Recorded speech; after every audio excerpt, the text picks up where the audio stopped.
That was quite a statement. What do you think makes him so confident about that? I mean, we take this thing one day at a time.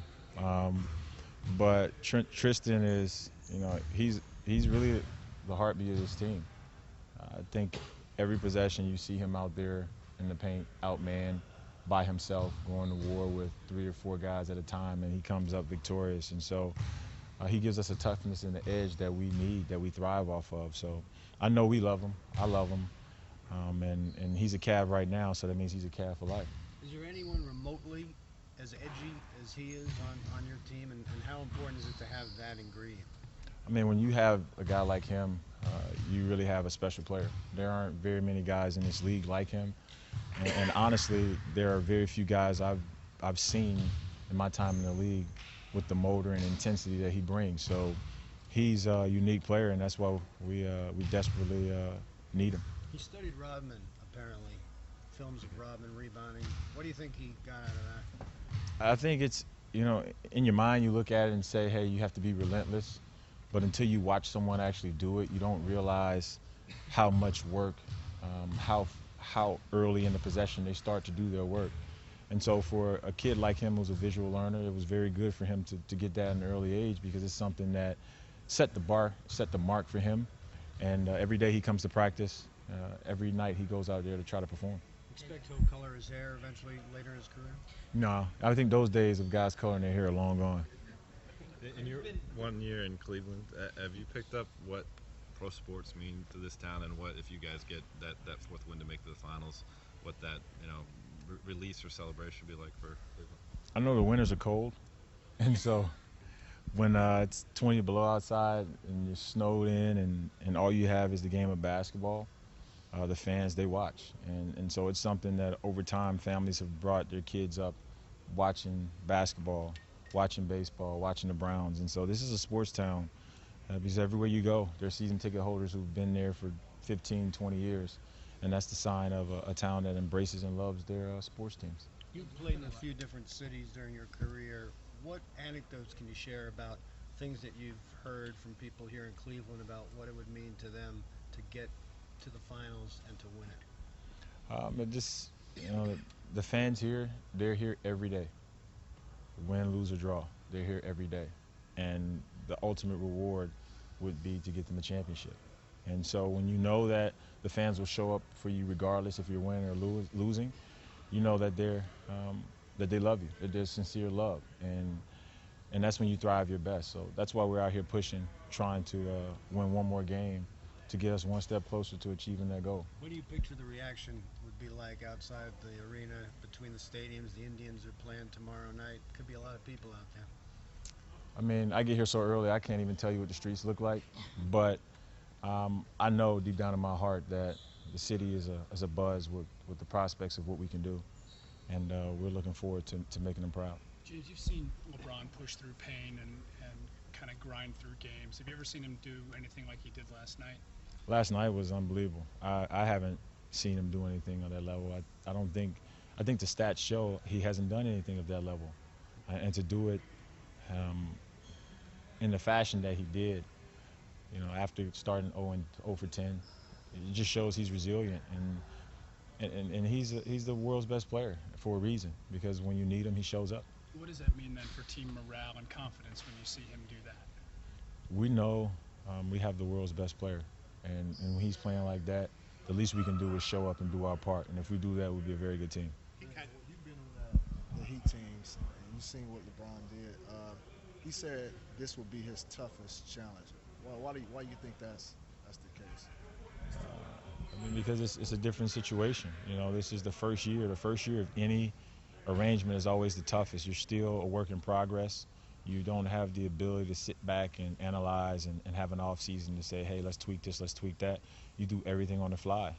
And usually teams are motivated to play you. They're going to give you their best because, you're the center of the sports talk world. So this will be the hardest thing ever, because every year we've always said to win a championship is the hardest thing you'll ever do. He compared last night to San Antonio game 1 last year. That obviously looked a little bit more extreme in terms of dehydration, but was there any similarities for you watching him last night compared to that night? Yeah, that game in San Antonio and the game last night, he was live every play. You know, I don't think he got a chance to rest. You know, on defense, he was active, catching the ball and pushing it in transition. He was attacking on the post, so he was playing every facet of the game extremely hard. And at some point, if you play 46 minutes in overtime, you're definitely going to get exhausted. The other day, he made a comment about why he's better now as a player and as a man, and he said, "My hard drive is bigger. I've learned an awful lot over the last years." You've been with him for some of those years. Where do you think his hard drive has gotten bigger? Everywhere, every facet of the game. His resiliency. You know, he's had his moments where he's had late game opportunities and he's failed, and he's had some where he's succeeded. He's had opportunities where he started fast and fizzled late, and then he's had games like last night where he started slow and then came on strong. So just, you know, being the leader of a team where everything starts and stops with you, I think he's become a lot more comfortable with that, and he's found a way, regardless of the moment, to make his teammates better. What would it mean to you to go to 5 straight finals with him? It's special. I mean, as a kid, you dream of having an opportunity to play this game.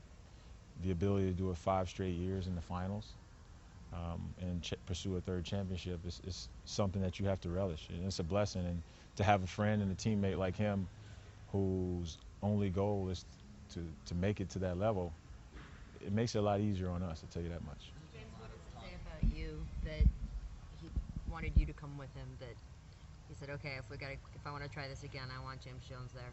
I think he thinks I'm a pretty good shooter, you know. But more importantly, you know, we talk a lot. He knows that for me, it's whatever it takes to help the team win. I gave up stats and personal, you know, accolades and things a long time ago when I realized that the only way to win a championship is to sacrifice. And so he knows that myself and the rest of those guys in that locker room are willing to do whatever it takes to help him and his team succeed. He's taken a real noticeable, visible role of protecting other players on the team, even to the point on the podium where if a player is asked a question like Della Vadova last night, are you a dirty player? The Hawks think you are. LeBron wants to take control of the microphone and even protect his player there. He did it with JR the other night. What do you think it is about him that gives him that instinct to protect other players? From personal experience, he realizes that there's always storylines. People are always looking for storylines. You know, if you can't attack him because he's playing extremely good basketball, you attack the people around him. You try to, you know, like we said, find a chink in the armor. And he's very perceptive. He knows that storylines can break teams up. So you avoid them and you keep things strong. There's been a lot of talk the last couple of days about playing hurt, not only LeBron, but Shumpert and several other guys. What's the difference between talking about playing hurt as they are, and then with Kyrie not playing the last couple of days? How do you reconcile what's going on with the guys on the court versus what's going on with Kyrie? If the guys are on the court are playing, that means they're in shape, good enough shape to play. And if guys aren't, you know, we know what we're here for. We know what we're chasing. And every guy in here wants to be a champion. And so we're willing to do whatever it takes to do that. And so if a guy isn't on the floor, you just have to trust, and we all trust and know that the moment he's ready, he'll be back. James, you might not play the minutes that LeBron does or have the USA basketball experience in the summers, but what's it been like for you? Don't try to throw that shot at me because I didn't play USA basketball. The arduous process of going through potentially five straight finals for you. I mean, it's a never-ending season. You know, you get a month off and you're right back at it, trying to figure out how to get better.